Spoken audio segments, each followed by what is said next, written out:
A vida do pastor Alex agora. Senhor, põe um anjo à sua direita, um anjo à sua esquerda, Senhor. E que ele fale, Senhor, tudo aquilo que tu tens para ele falar neste lugar aqui, Senhor. E que nós possamos ser cheios de ti. É o nosso presente dessa noite. Sairmos cheios de ti deste lugar. Usa a vida dele, ó Pai. Em nome de Jesus. Amém. Aleluia. Glória a Deus.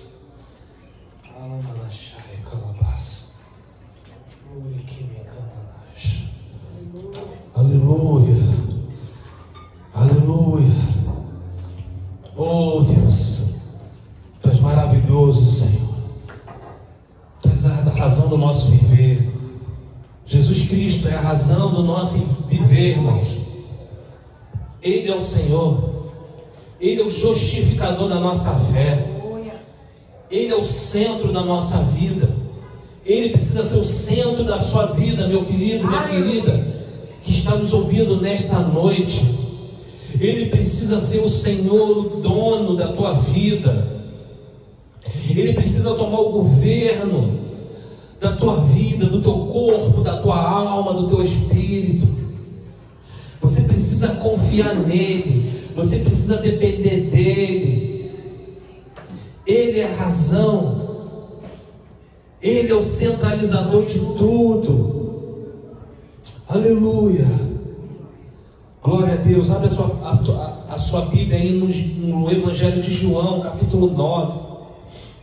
Aleluia. Ele é a razão do nosso viver. Ele é a razão da nossa vida. Ele é a nossa esperança.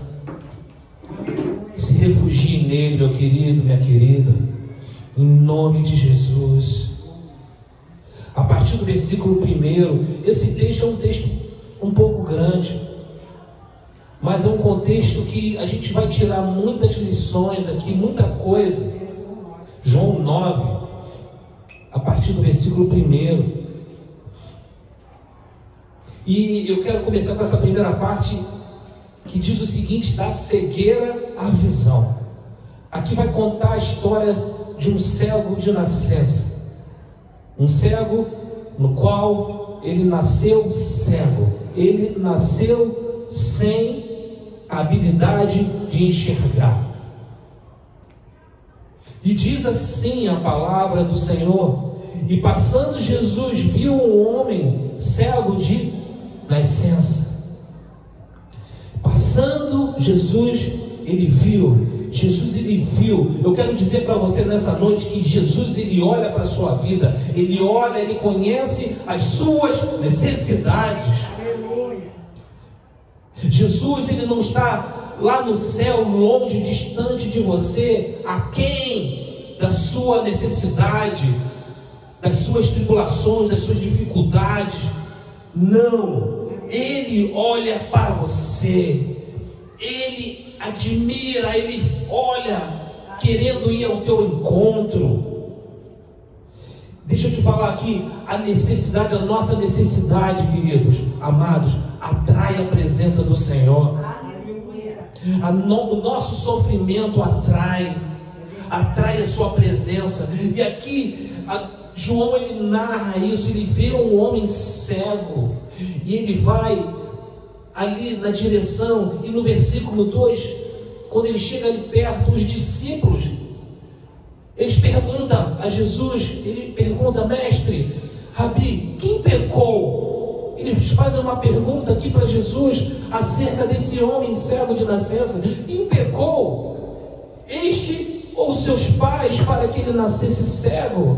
E agora, Jesus, quem pecou? Porque os discípulos, com certeza, eles conheciam, eles já sabiam em que Êxodo, põe aí, pastora, Êxodo 20, capítulo 20, versículo 5, dizia, porque ali vai dizer o quê? Que os pecados dos pais, eles são o quê? Eles são castigados nos filhos. Eles tinham esse conhecimento.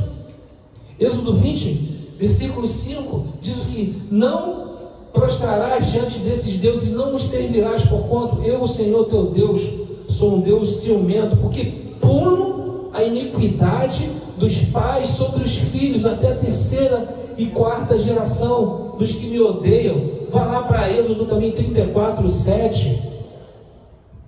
Êxodo 34, então aqui vem falando que realmente o Senhor pune por causa do que? Da iniquidade. 34, 7 diz também que persevera em seu amor dedicado. Êxodo 34, 7, é isso, vamos ver. Que persevera em seu amor dedicado a milhares e perdoa a malignidade, a rebelião e o pecado. Põe aí em Deuteronômio 5, 9. Deuteronômio. Então, os discípulos, eles tinham esse entendimento. Deuteronômio: não te prostrarás diante desses deuses, tampouco lhes prestarás qualquer tipo de culto, porquanto eu, o Eterno, sou Deus zeloso, que castigo quem os filhos pelo pecado de seus pais até a terceira e quarta geração daqueles que me desprezam. Aqui a gente sabe, a gente tem um entendimento hoje que realmente às vezes os pais pecam e algumas consequências vão para os seus filhos. A gente crê nisso, mas não é o fato desse contexto. Não é o fato desse contexto, irmãos. Voltando aqui para João, o sofrimento nem sempre é o resultado de quê? Do pecado. O sofrimento nem sempre é esse resultado do pecado. Não. Muitas das vezes, aqui os discípulos, eles só tinham o quê? A visão da causa. Jesus estava na visão do que? Do propósito. A visão nossa carnal, natural, a gente só vai olhar o que? Só no âmbito de quê? Da causa. Qual é a fonte disso? Não. Jesus, ele vai para o quê? Ele vai para o propósito. Ele quer saber do propósito. O problema não é descobrir a origem do problema. É o pai que pecou? Foi ele que pecou? Os judeus acreditavam, aqueles homens antigos acreditavam até que a criança tinha pecado no ventre da mãe. Olha só. Nós precisamos, irmãos, você que nos ouve aqui, se você está vivendo um problema grave na sua vida, e que você diz: isso aí foi passado, Deus está me punindo. Não. Saiba que Deus ainda não se importa com a causa, a origem do seu problema, mas no propósito. E vamos ver aqui que o propósito era glorificar o nome dele. A Bíblia fala que todas as coisas, ouve isso que eu vou te falar aqui, todas as coisas, todas, pode ser doença, pode ser sofrimento, pode ser qualquer coisa, todas as coisas contribuem para aqueles que amam a Deus segundo o seu propósito. Segundo o seu propósito. Ama o Senhor, se entrega a Ele, confia nele, que Ele vai mostrar para você o seu propósito. Propósito de glorificar o nome do Senhor. Amém, aleluia. E muitas das vezes o sofrimento, irmãos, é uma oportunidade que temos para ver o que? A glória de Deus sendo manifesta. Imagina, está tudo bem, irmã Alaís, está tudo bem, mil maravilhas. Vamos ver a glória de Deus aonde? Não vamos ver. Então, numa situação de sofrimento, é a oportunidade que temos. Amém? Aleluia. Visão natural olha para a causa da cegueira. Agora, numa visão espiritual, olha para o propósito. Amém? Amém, Senhor. E aí no versículo 3, respondeu Jesus: olha, eles fizeram uma pergunta, e aí, quem pecou? Foi ele ou foram seus pais? E aí Jesus, ele responde: nem ele pecou e nem seus pais, mas foi para que nele se manifestasse o quê? As obras ou a glória de Deus. Olha, não foi nem o pai, nem mãe, os discípulos. Olha só, esquece isso. Esquece a causa, esquece. Nem ele, não importa que se foi ele, se foi o pai, se foi... Não, isso aconteceu para que se manifeste a obra de Deus. Quando você confia nele, Deus entra na sua vida, é para manifestar, é para as pessoas darem glórias a ele, manifestar a glória de Deus nas obras de Deus. Aleluia. A aflição, irmãos, ela serve isso como que um trampolim para a gente ver o que? A manifestação da glória de Deus. Já viu aquele trampolim, quando chega lá, ele pula? É isso. As nossas dificuldades, as nossas mazelas, os nossos sofrimentos, as enfermidades, elas servem para um trampolim, para a gente pular, serve como oportunidade. A Bíblia está repleta de oportunidades, e Deus está te dando a oportunidade aqui de ouvir e você crer não naquilo que somos aqui como ser humano, não, aquilo que Deus está falando, e Deus está falando para você nesta noite, está falando para mim nesta noite. Confia nele, e o mais ele vai fazer na sua vida. Aleluia. O mais ele vai fazer na sua vida. Amém, Senhor. Nem ele pecou, nem seus pais. Jesus, deixa eu te falar aqui uma coisa. Jesus, ele tem uma resposta para todo propósito. Às vezes a gente fica com vários porquês. Às vezes a gente fica, mas por que eu estou vivendo isso? Por que eu estou passando por isso na minha vida? Porquês, os porquês. Deus, ele tem a resposta para cada porquê seu, com um propósito. A resposta com um propósito. Jesus tem uma resposta. Amém? E aí, vamos dar aqui continuidade. Importa que, e aí Jesus fala o seguinte: importa que façamos o que? As obras daquele que me enviou. Falou para os discípulos: olha só, o que importa para nós, o que importa para nós é que façamos as obras daquele que me enviou. Enquanto é dia, vem a noite, ninguém mais poderá o que? Trabalhar. E aí, versículo 5, ele fala: ó, enquanto estou no mundo, sou a luz do mundo. Quando eu vejo isso, enquanto sou a luz do mundo, eu penso, sabe em quê? Em oportunidade, em momento. Muitas pessoas protelam. Já vi várias pessoas protelando. Ah, não vou andar com Jesus, não vou seguir agora não. Eu preciso acertar a minha vida. Tem muita coisa que eu preciso ajustar. Não. Tem até um hino, né? Que a gente pode ser muito tarde, né? Amanhã pode ser muito. Amanhã pode ser muito tarde. Amanhã pode ser muito tarde, querido. O negócio é hoje, é agora. Deus está te dando a oportunidade agora de você se entregar a Ele nesse exato momento. Amanhã você não sabe. Você não sabe nem se tu vai acordar. Nem eu vou acordar, não sei. Não sei o que vai ser de mim amanhã. O que importa é hoje. Então, Deus, Ele trabalha com momento, com oportunidade. Enquanto estou no mundo, sou a luz do mundo. Querido, o homem não foi feito para viver na escuridão. Voltando para esse cego aqui, ele nunca viu a luz do dia. Jesus, ele combate com a luz, ele tem autoridade com a luz de dissipar todas as trevas da minha e da sua vida. Ele é a autoridade da luz. Eu sou a luz do mundo. Eu consigo guiar a sua vida. Eu consigo iluminar. Você está vivendo muito tempo na escuridão. Você está vivendo muito tempo na escuridão. Chegou a hora de você vir para a luz. E aí, dentro dessa escuridão, tu tem caído em muitos buracos. Tem se machucado. Você tem caído em muitos buracos aí. Tem o que? Se machucado. E Deus quer iluminar o teu caminho. Porque olha só, os buracos vão aparecer.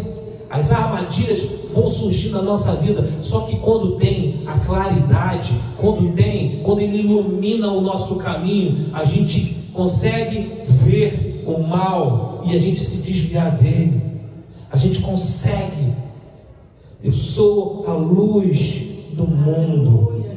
E aí nesse momento aqui, Jesus ele está prestes a operar um milagre. E o que me chama a atenção nesse homem cego de nascença, irmã Laíde, sabe o que é? É que Deus ele não vai restaurar a visão desse homem, Ele vai criar a visão. Muitas das passagens Deus ele age com o quê? Com a restauração. Só que agora vai ser um milagre diferente. Vai ser algo que vai trazer um burburinho para aquele momento ali. Algo que não foi formado no ventre da mãe desse cego de nascença, ele agora vai operar. Agora ele vai criar. Como ele é o criador de todas as coisas, como lá em Gênesis diz, façamos o homem, criou a luz, os luminares. Ele vai criar, ele vai entrar como o quê? O criador, não simplesmente um restaurador.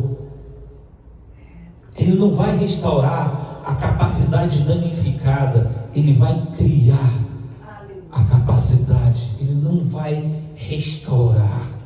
Amém? É isso que vai fazer. E aí no versículo 6 ele vai dizer o que? Dito isto, o que acontece? Quando ele acaba de falar que eu sou a luz do mundo, e quando eu estou no mundo, ele vai para aquele cego, na direção do cego, diz que ele fez, ele cuspiu no chão, pegou a sua saliva, fez um lodo, e aí a Bíblia fala que untou os olhos do cego, né?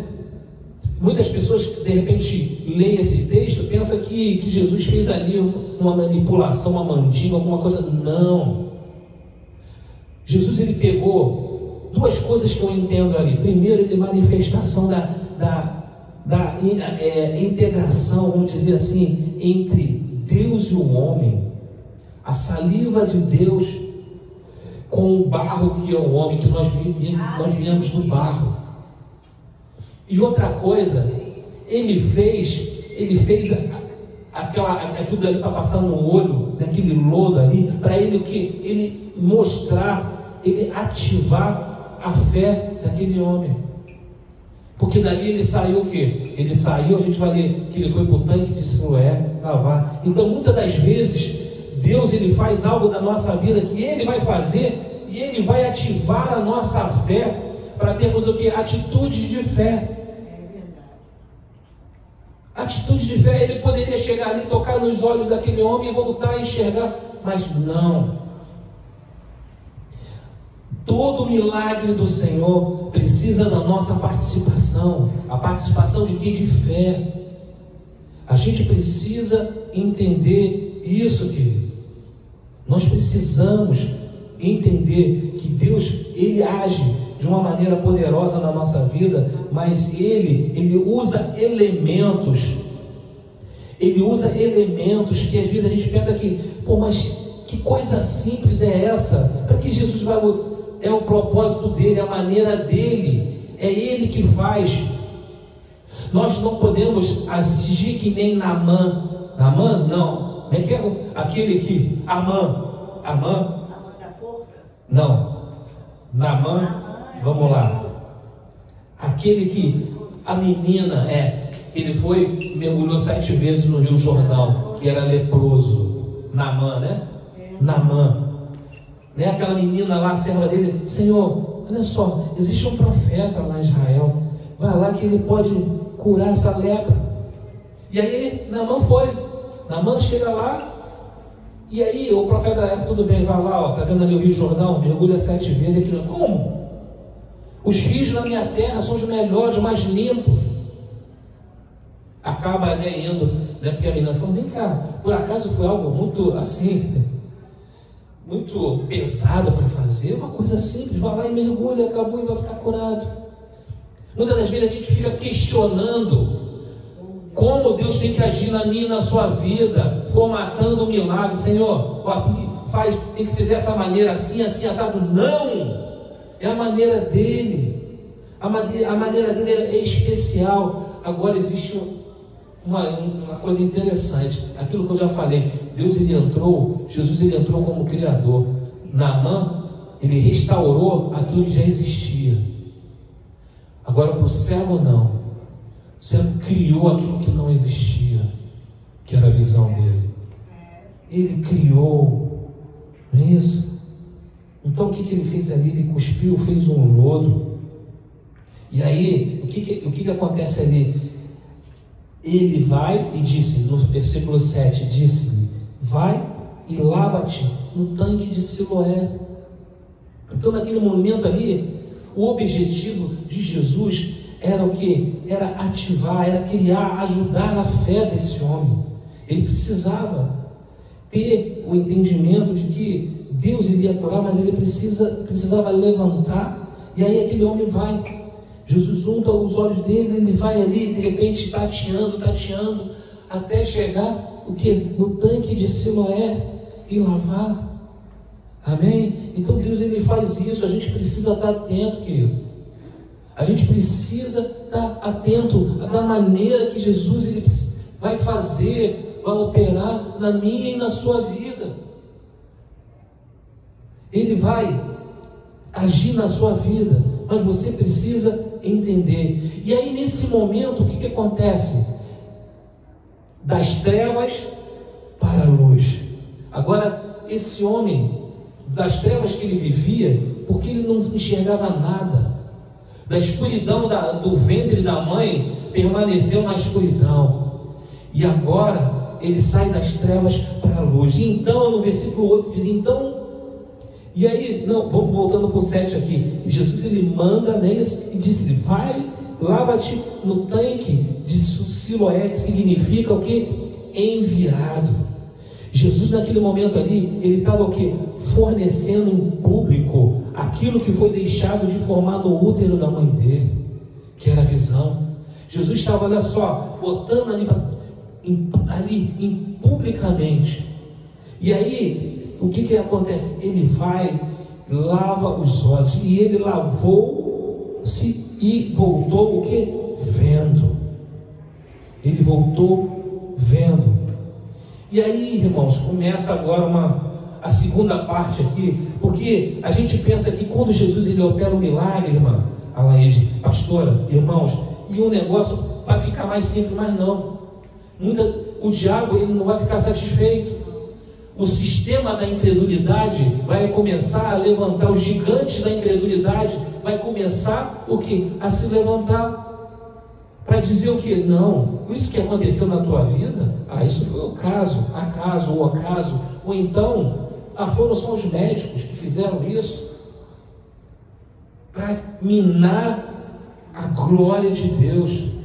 Muitas das vezes o diabo ele faz isso, ele usa pessoas para dizer para mim e para você, para aqueles que foram curados, aqueles que viram a manifestação de Deus em alguma área da sua vida, dizer nada, isso aí é coincidência, isso aí aconteceu.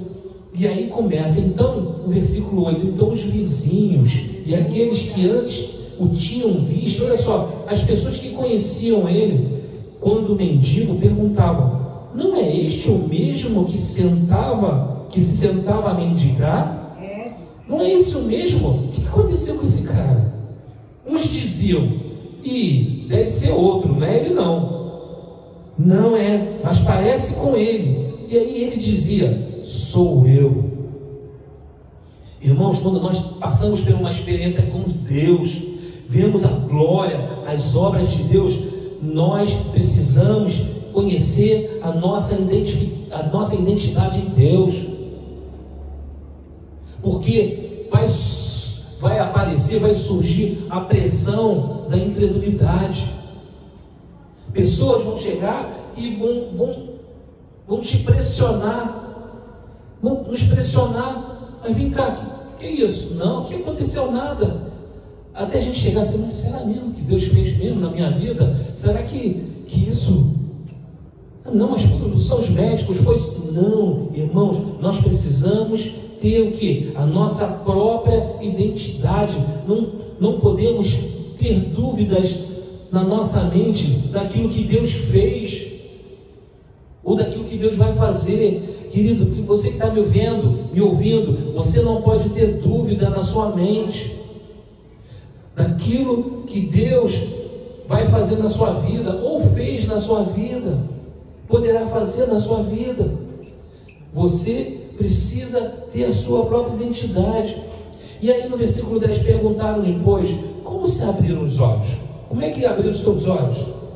E aí o homem respondeu. Agora ele começa a contar detalhes por detalhes daquilo que Deus fez na vida dele. Não é isso? Respondeu ele: o homem que se chama Jesus fez o lodo, untou-me os olhos e disse-me: vai a Siloé e lava-te. Fui, pois, lavei-me e fiquei vendo.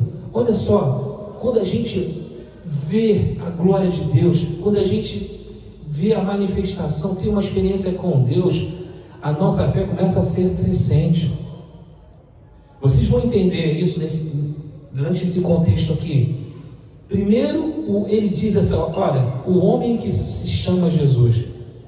Por quê? Aquele homem ele era cego, amém? E aí, quando ele foi curado, até então ele não sabia quem era Jesus, quem era o homem. Sabia, claro, o nome de Jesus, o homem que se chama Jesus.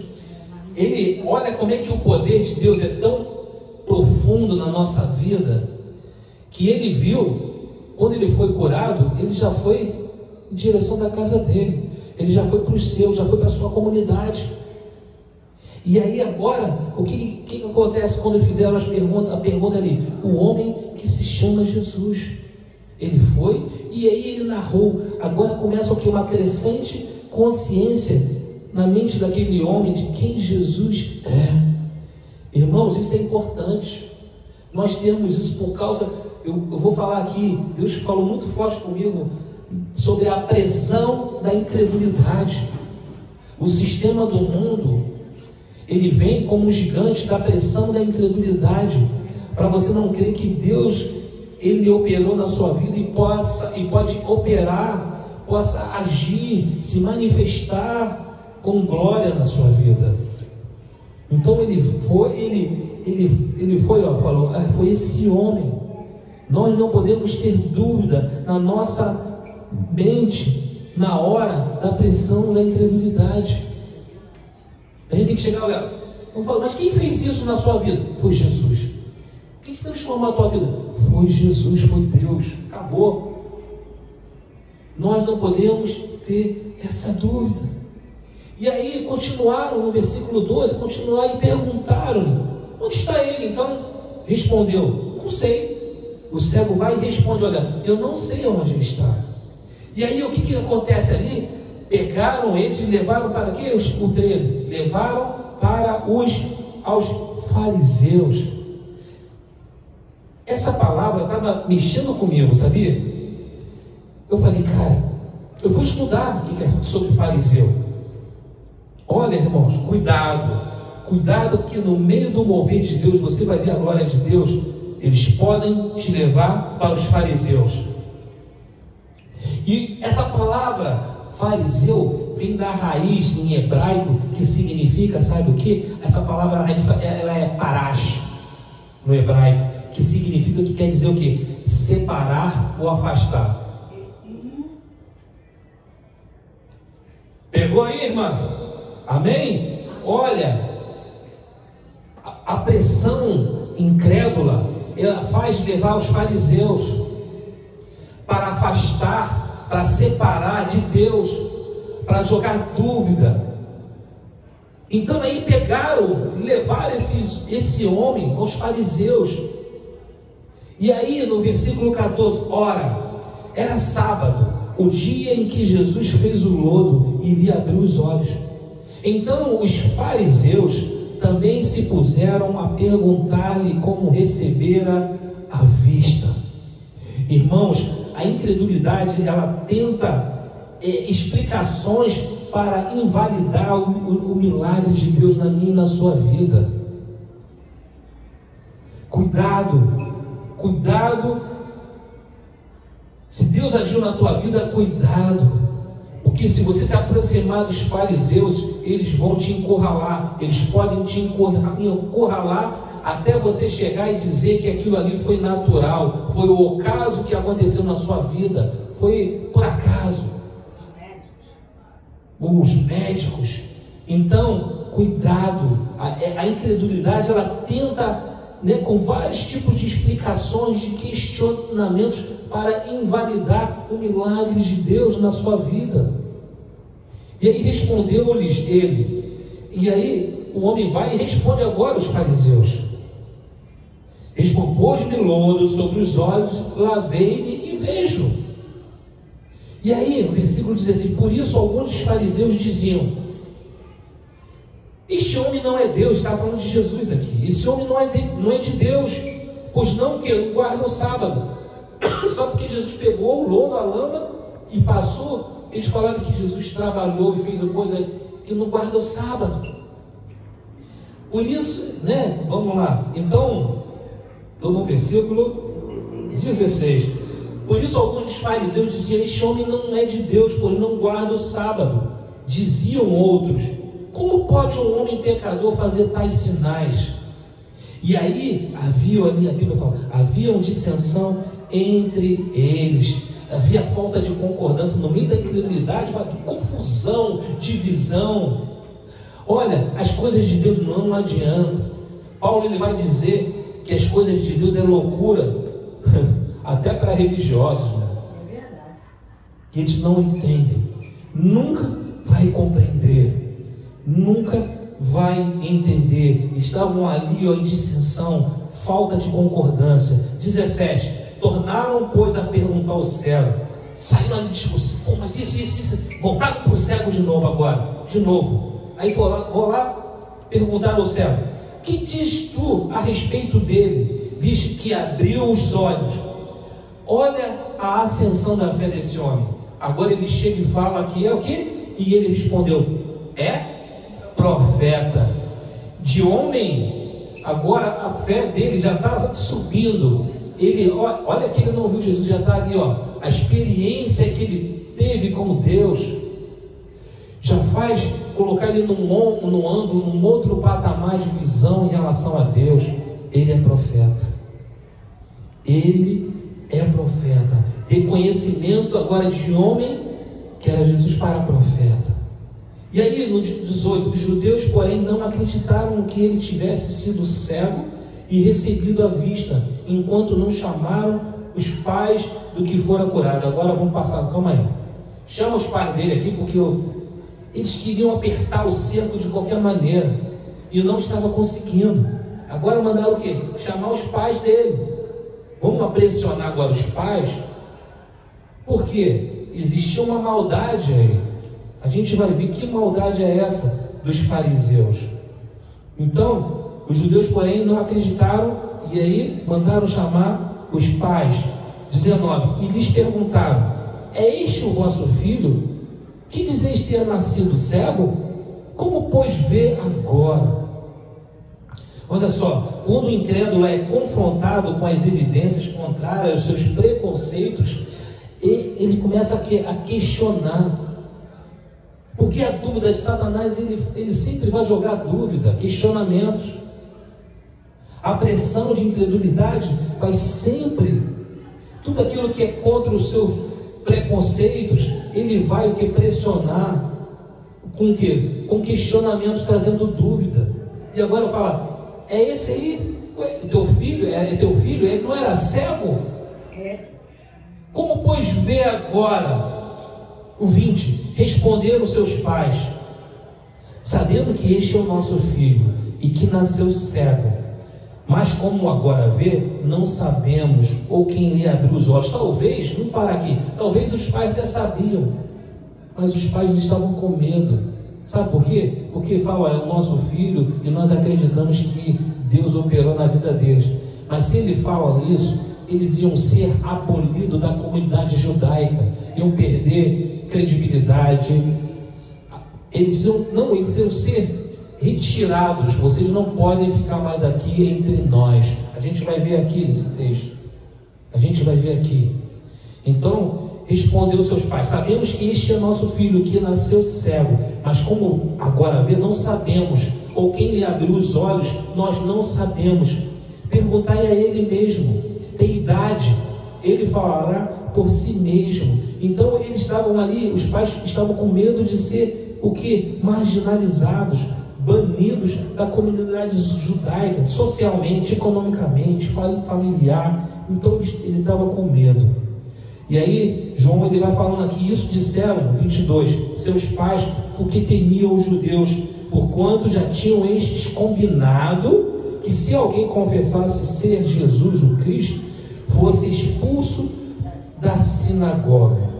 Por isso é que seus pais disseram, tem idade, perguntai-lo a ele mesmo.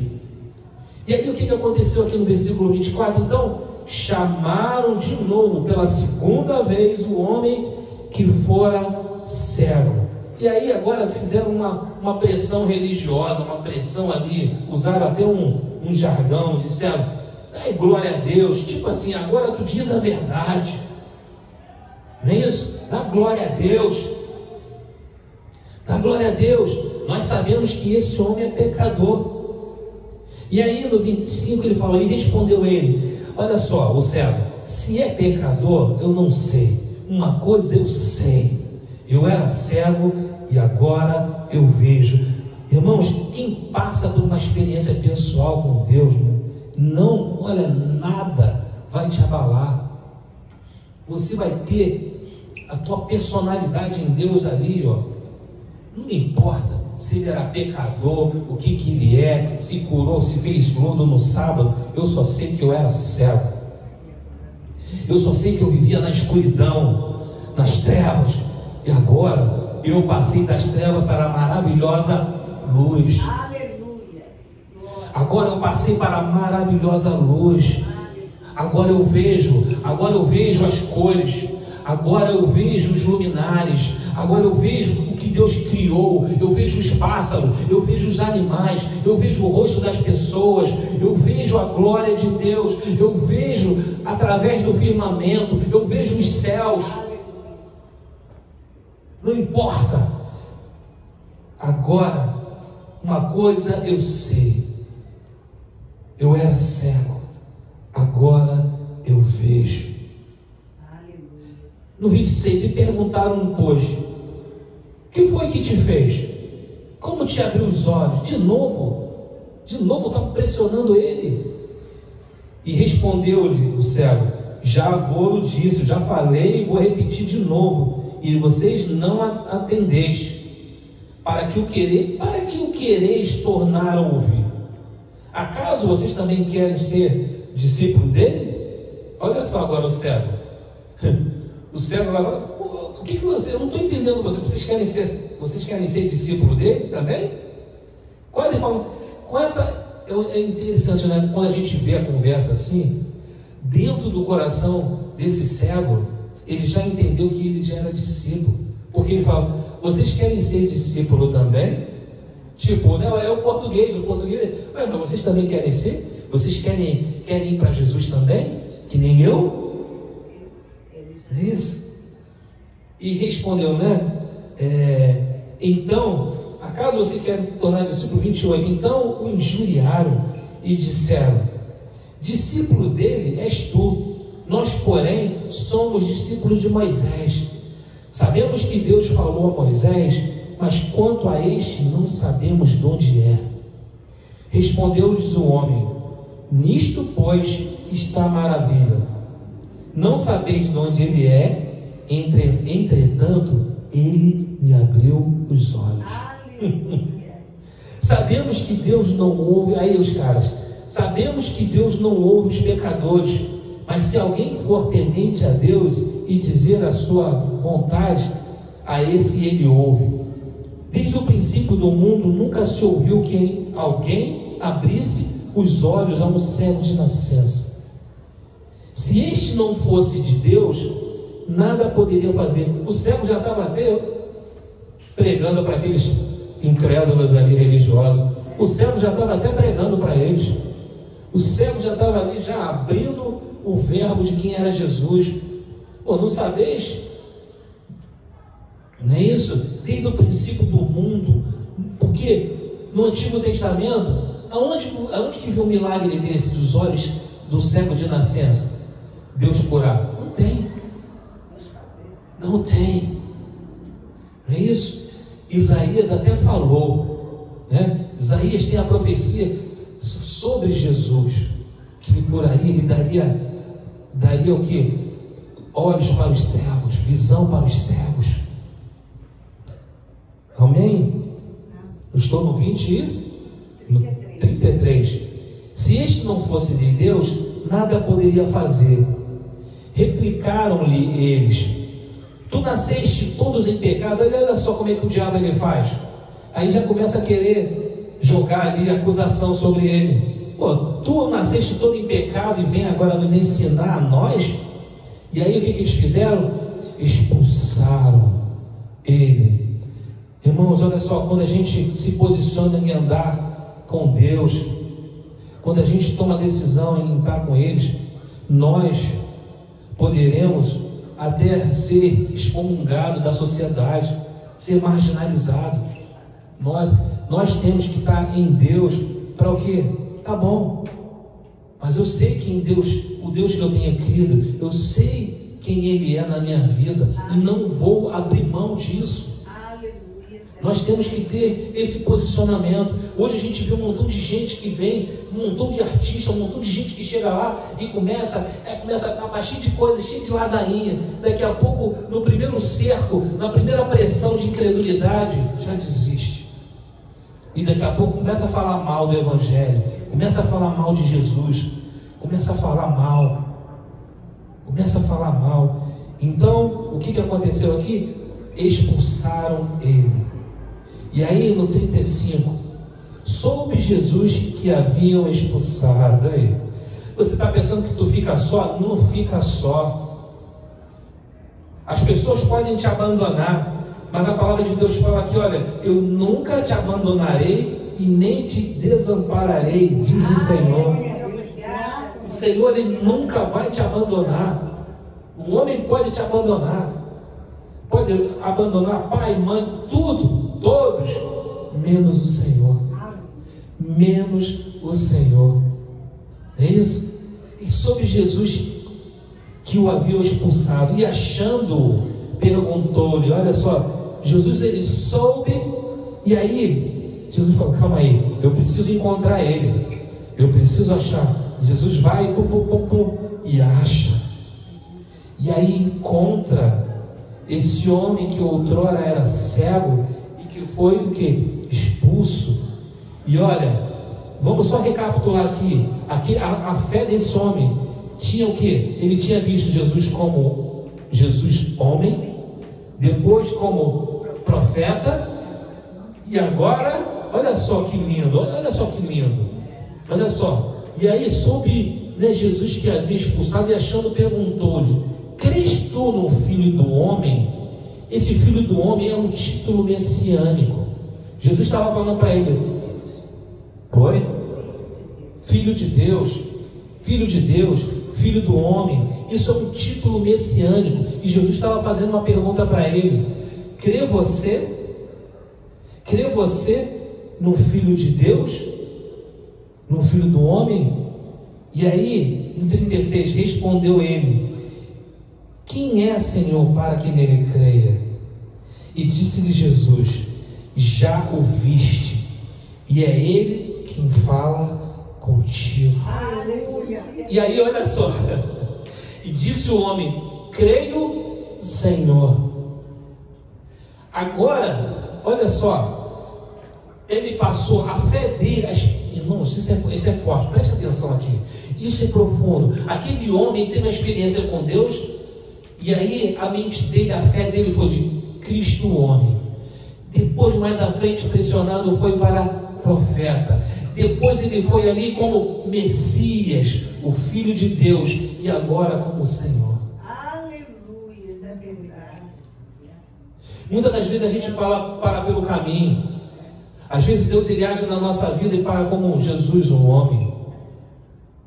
A gente não chega nem como Messias, como um enviado de Deus, como resgatador, e muito menos como o Senhor. Porque o Senhor é Senhor, é dono de tudo, é dono da minha vida. Muitas pessoas vão para a igreja e ele não quer o senhorio de Jesus na sua vida, quer simplesmente Jesus como homem, ou de repente acredita até como profeta. E aí, que lindo, olha que tremendo. Aquele homem, ele chega, disse o homem: creio, Senhor. E aí o que ele fez? Ele o adorou. Ele adorou Jesus ali. Então, quando a gente passa por esses estágios na nossa vida, e a gente chega a Senhor, a gente o adora. A gente o adora, a gente o entrega. E eu te pergunto nessa noite: você quer entregar a sua vida para o Senhor? Quer o adorar? Você precisa reconhecer o senhorio de Jesus na tua vida. Você precisa não simplesmente parar como Jesus homem, ou como Jesus um profeta, mas você precisa dar esses passos.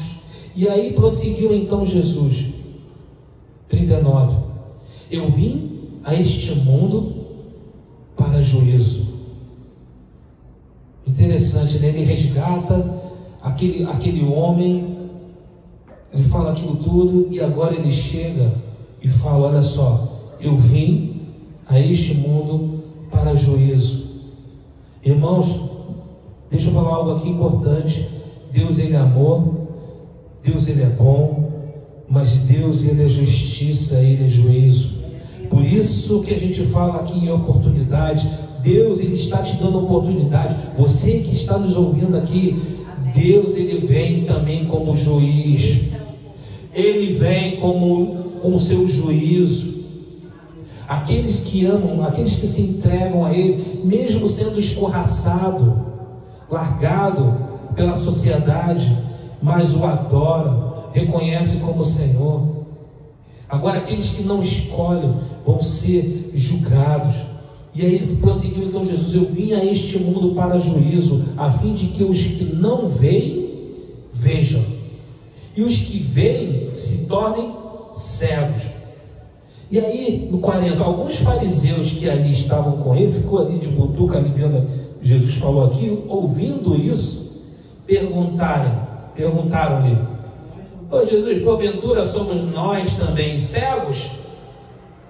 E aí respondeu-lhe Jesus: se fosseis cegos, não teríeis pecado. Mas como agora dizeis, nós vemos, vocês permanece o vosso pecado em vocês. Não é isso? Se fosseis cegos, não terias pecado. Mas como agora vocês dizem que nós vemos, permanece o vosso pecado. Irmãos, quando os homens, a humanidade, ela é confrontada por Jesus, pela palavra, alguma coisa acontece. Quando nós somos confrontados, quando os seres humanos, os homens, eles veem, né, são confrontados com a palavra, com a glória de Deus, com o poder de Deus, alguma coisa tem que acontecer. Aí eu vou pontuar aqui para você: ou pessoas melhoram ou pioram, ou umas creem, se entregam e outras não. Nós vimos aqui, aqueles homens estavam se mordendo de raiva.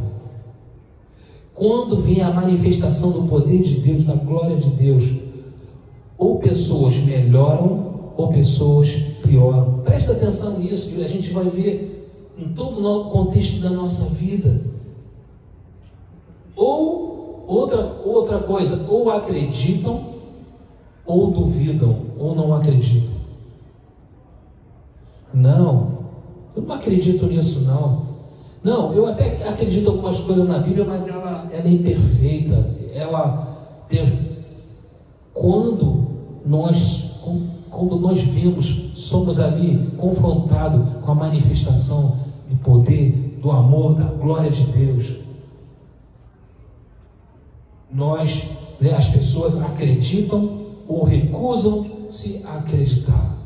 E o outro, saem para encontrar a luz ou permanecem nas trevas? Quando os homens são confrontados por Jesus, alguma coisa acontece. E aí eu te faço uma pergunta. Amém? Vamos ficar de pé que eu quero orar nesse momento. Já estou finalizando essa palavra. Essa foi a palavra que Deus colocou no meu coração para ministrar para a sua vida nesta noite. E é isso. Quando Deus se manifestar para você, fecha os teus olhos agora. Você que nos ouve agora, presta atenção nisso, nessa pergunta que eu vou fazer para você. Se Deus nesse momento, Ele se manifestar para você, e aí te confrontar com o confronto que eu estou falando aqui, é você ver a glória, você ver o poder de Deus, a manifestação da obra de Deus notória na sua vida. Qual vai ser a sua reação? A sua reação vai ser para melhorar a sua vida, ela vai ativar a sua fé, ou não, ou vai piorar a sua vida? Que nós vimos aqui, que os fariseus, pessoas aqui, pioraram a vida deles, porque eles não criam. Falaram que Jesus era pecador, falaram que Jesus fazia coisas que eram no sábado. Qual vai ser o seu posicionamento nessa hora? Qual será o seu posicionamento? Você vai ser uma pessoa melhor ou pior? Você vai acreditar ou vai recusar a acreditar naquilo que Deus fez na tua vida ou fará na sua vida? Talvez você chegue aqui e esteja nesse limbo, esteja nessa dúvida, porque Satanás ele coloca mesmo dúvida, ele aponta as causas, as consequências do problema existencial da sua vida. E aí Deus ele fala, ele se manifesta, ele olha para você, quer transformar a sua vida. E aí, confrontar você para ativar a tua fé. E aí, você vai acreditar nele ou você vai recusar a acreditar? Você vai deixar ele entrar com a sua poderosa luz, porque ele é a luz para iluminar, ou você vai se refugiar nas trevas? A escolha é nossa. Deus, ele te deu a autonomia mental. O que é a autonomia mental? É o livre-arbítrio, a livre escolha que você tem. Você decide o caminho a tomar. Você decide que caminho que você vai tomar. Qual é o caminho que você vai sair para encontrar a luz, ou você vai se refugiar, vai permanecer nessa caverna, nessas trevas da incredulidade? Pai, em nome de Jesus, Senhor, ó Deus, nós louvamos o Teu nome, te agradecemos porque Jesus é a luz do mundo. Jesus é aquele que olha para nós e nos chama. Vinde que eu quero agir na sua vida, eu quero obrar na sua vida, eu quero manifestar na sua vida, como um homem, como profeta, como um filho de Deus, como Messias e como Senhor. Pai, nesta hora, Senhor, visita agora o interior, a mente, o coração daqueles que nos ouvem, daqueles que ouviram essa palavra, ó Pai, porque nós aqui, nós somos simplesmente um canal, ó Pai, na qual flui, ó Deus, o Teu Espírito Santo, a Tua glória, o Teu poder, Senhor, para atingir, ó Deus, a todos aqueles que confiam, que creem em Ti. Senhor, em nome de Jesus, quebra as cadeias, quebra os obstáculos, quebra toda a pressão da incredulidade, Pai, no coração. Ó Deus, quebra, Senhor, desconstrói da mente, Senhor. Ó Deus, daqueles que acham que não tem mais jeito, aqueles que falam, não, eu nasci, eu tenho esse problema de nascença já há muito tempo. Ó Deus, em nome de Jesus, ó Deus, desenvolve a fé daqueles que estão nos ouvindo, Pai, desenvolve a fé. ó Pai, deixando o Senhor, ó Deus, fazer, ó Deus, o lodo passar nos seus olhos, não simplesmente algo só natural, ó Pai, mas abrir a visão espiritual, Senhor.